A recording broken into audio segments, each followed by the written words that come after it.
I'd like to invite our next speaker, Dr. Ganesh V. Raman, sir. He is the head of Glaucoma department at Aravind, Coimbatore. Sir will speak to us on complications of MIGS in glaucoma.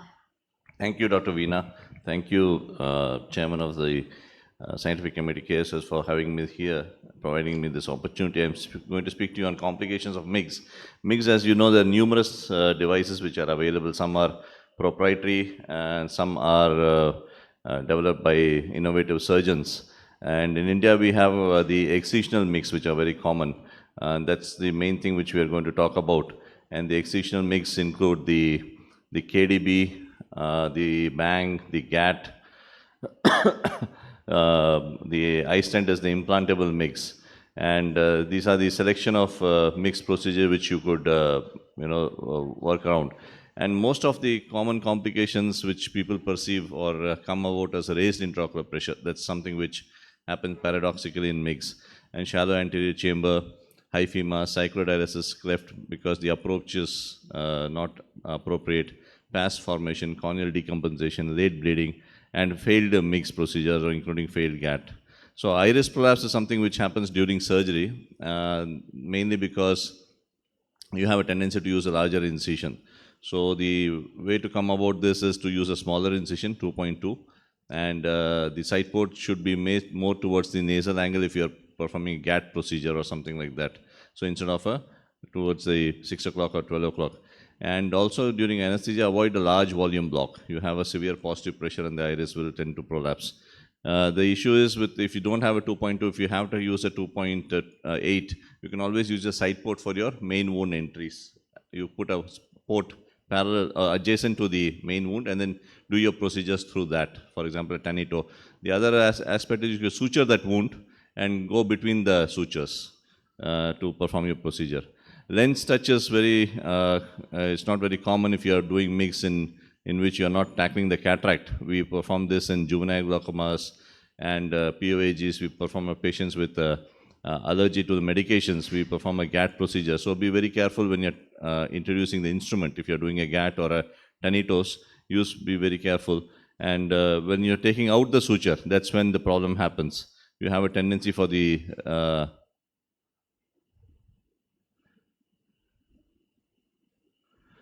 suture to sort of touch and can you play the video? I think it was formatted. Yeah, can you forward it? Yeah, and this stage, this is when the touch sort of happens. When you flip it out, so be very careful, you rotate it and then take out the suture gently. Make sure it goes over the iris rather than over the lens. Cyclodialysis and iridosis is quite common, not very common, but when they happen, they add to the low intraocular pressure. So you assume that your MIGS has actually worked. So you could be, the corollary to that, the visual acuity will not be so good because you'll have extremely low vision. So if you've done a good MIGS and you got a low IOP, but the vision is not so good, just do a repeat gonio and see whether you have created some cyclodialysis. This also happens when you have a large lens vault to tackle within POAG itself. Sometimes POAG eyes will have a large lens vault and you've gone across and then done the procedure, but the view is not so good, so you've nicked some areas of the ciliary processes. So this has happened to me once. So while doing the cataract surgery, I did the cyclodialysis repair. So I got away by doing that. You get profound hyper. The other thing is raised IOP. So because of using intensive steroids, you could get raised intraocular pressure. The logic here is to use short pulse dose therapy. So we use steroid only for 10 days after any MIGS procedure. If you use a lot of steroids, the inner wall is what you have ripped off. The outer wall still remains. And I presume, I'm not sure, the outer wall can also respond to steroid. So you pump it with steroids, the outer wall will respond to steroid and it will cause the collector channels to get blocked. You will get a paralysis. So many people think that it's because of the retained viscoelastic which you have left in place, but actually it may not be so.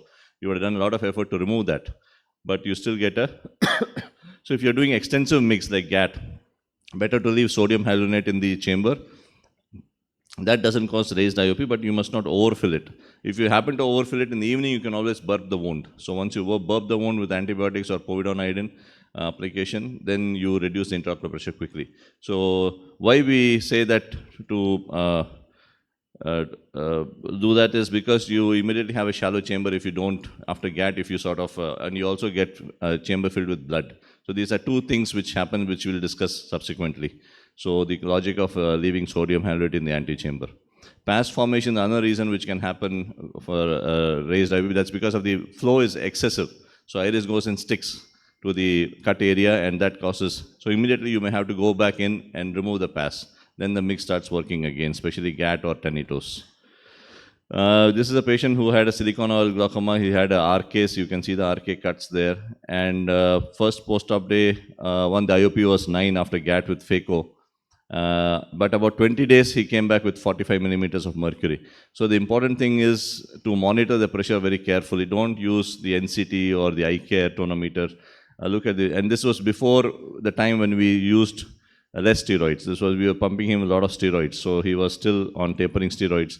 And this is how his disc on the right and left eye looked. And you can see that this is where we did the surgery.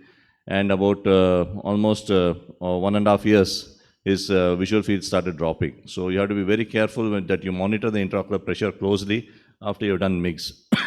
So he went off to Dubai and then came back. By the time he had lost significant amount of vision. So shallowing of the chambers usually occurs if you have done extensive cuts, especially tinnitus and GAT.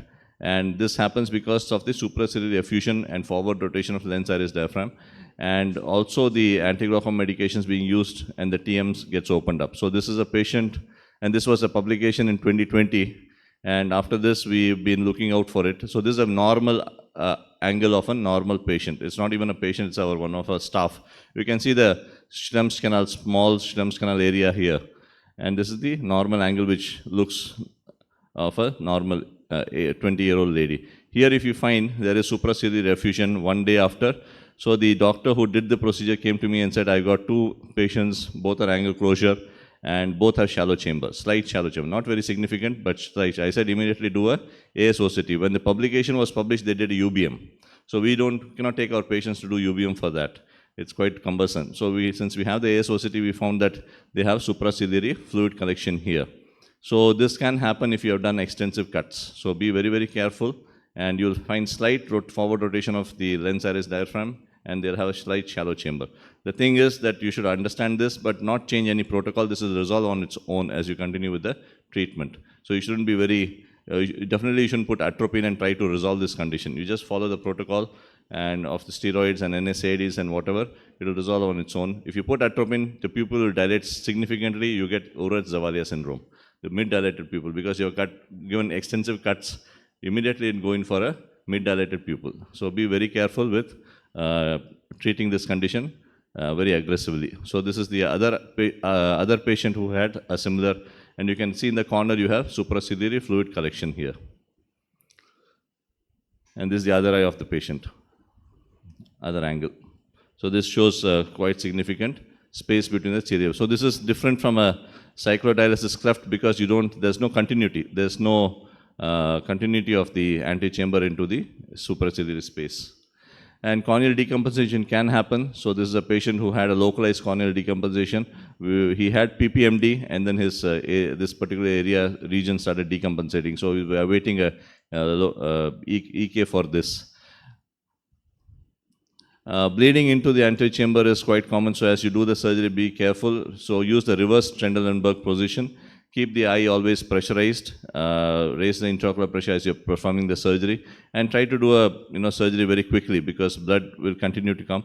And if you're doing an extensive mix, like especially a GAT procedure, make sure that you use sodium halide about 40 to 50% fill. And this is the incision I was talking about. Put it more towards the nasal side so that you have access to the nasal area easily, instead of putting it in the 6 o'clock and 12 o'clock position and trying to access the nasal area if you're doing a GAT procedure.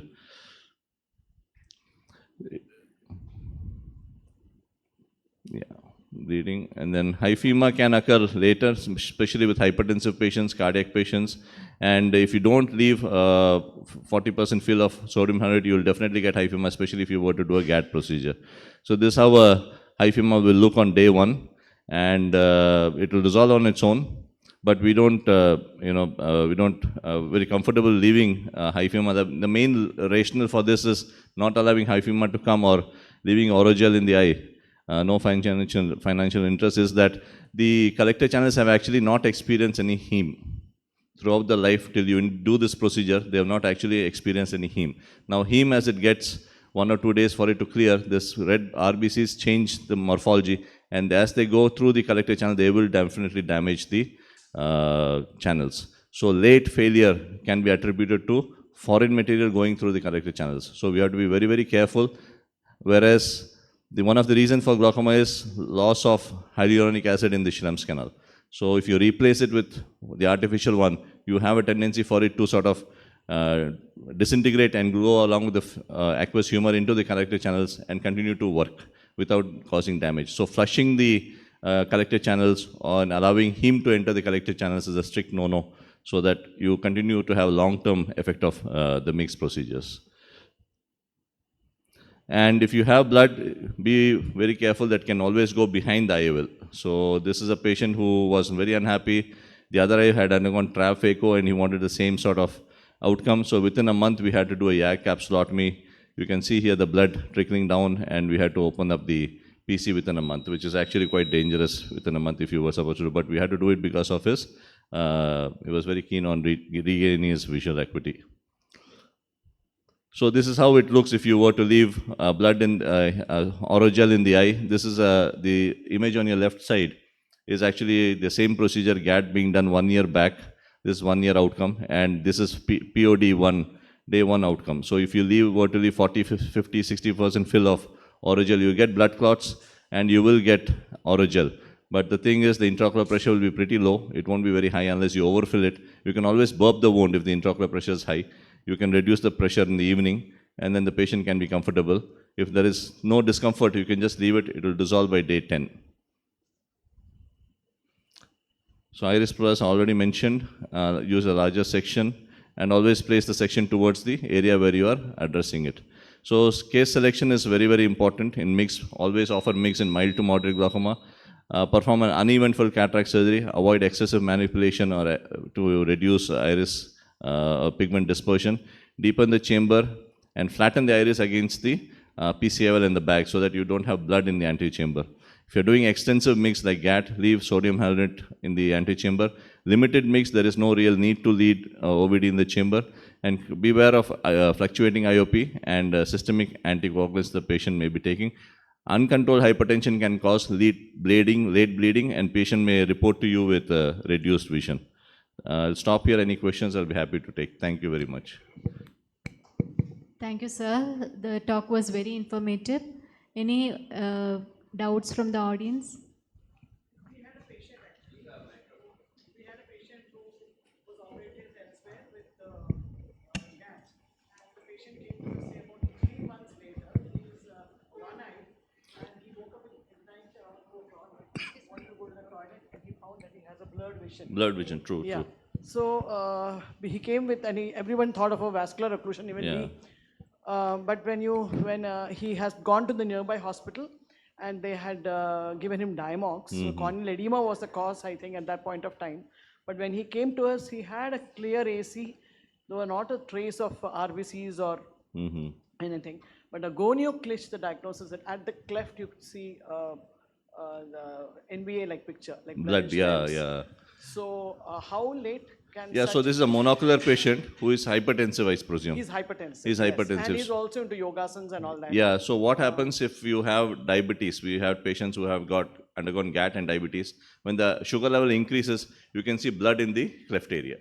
So I don't know. I think it's something to do with the vasculature, which causes engorgement of the vessels behind in the orbital area. So the flow gets restricted for some reason. And then you start seeing the vessels. Once you reduce the systemic parameters, like improve the diabetes, those vessels sort of disappear. So this could be something like he might have a bleed, which cleared very quickly and raised the intraocular pressure because the blood cannot go any other way. And then slowly he sort of recovered. So you saw him in the recovery phase. Yeah, and he could have bled. If he's standing something, if he's doing something head-down position, he definitely would have had a hyphema. So late hyphema, especially in pseudo-exfoliation patients, is very common. So we are careful about whom we do extensive MIGS in, like GAT and all. The limited ones don't cause this problem. KDB, we had a patient who did not take his tablet for some days. He had raised pressure. He immediately came with hyphema. Then we sort of told him that his tablets may not have been working, and then he had to go in for a change of medication. So fluctuating hypertension is another reason. Okay.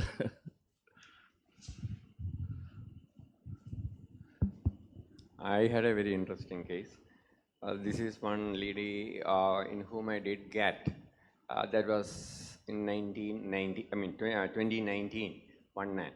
So that was before the COVID period, and then she did well. Pressures were in the 11, 12 range, and then she came about 6 months back. Her complaint was transient blurring of vision, 2 episodes. So AC was quite nothing. Pressure was when she came was normal. And then I sent her for a neuro-ophthalmic evaluation after fields and all, and then they said nothing wrong from that side. Then she came back again with blurring of vision. This time, at the time of presentation, she had blurring of vision. This time we saw there was blood in the ankle on gonioscopy. Yeah. Then we went into finding out as to her history of medications. So none of these anticoagulants or antiplatelet drugs were there for her. But she has started some medications for her varicose vein from the Ayurvedic physician. And to my surprise, I saw she was on 4 medications. And 3 medicines, I went into finding out what exactly these medicines were. So I found out the contents, and I found out that 3 of them were having anticoagulant properties. So it is very important, a TRAB or whether you do a GAT or BANG, you have to check the medication before surgery. Surgery, I think we should do. Another thing I wanted to ask you is, many a time what happens is during your procedure, head and elevated, you pump hyaluronic acid into the anterior chamber to keep it very tight. Those things and all we do, but still we get hyphema during surgery, intraoperative. during surgery. What do you do basically? The most of the hyphema, if you see, it comes behind the pupil, behind the iris. Have you noticed it? It won't come from the angle. It will keep coming. If you look at it, it will come from the mid area. You mean from the pupil? From the pupil to the front. It will keep the posterior chamber. Posterior chamber. So when you give your GAT, you are giving shearing stress. The ciliary body is very close by, so that will bleed. It's extremely close by. So what do you do? So for that, that's what I said. You tamponade the iris against the anterior capsule. You tamponade it, and that will cause compression forces at the periphery and block that blood. You just have to wait for some time. But the blood will not come from the angle. You will be noticing as you're increasing the intraocular chamber pressure, the blood doesn't come from the angle, but it comes from the pupil area. It comes from the pupil area, it keeps seeping in. And so when you increase the intraocular, make sure that you put Orogel, sodium hyalurate, and tamponade the iris against the lens, anterior lens capsule. Whether it's a pseudophakic or a phakic eye, just push it against the anterior lens capsule and wait for some time, that will stop. But we have to leave some sodium hyalurate in the eye, otherwise you get a supraciliary effusion very quickly. When that happens, you get angle closure very quickly. Yeah, generally I filler out 30%. And when they go home, they may present to other practitioners as a acute angle closure attack. Right.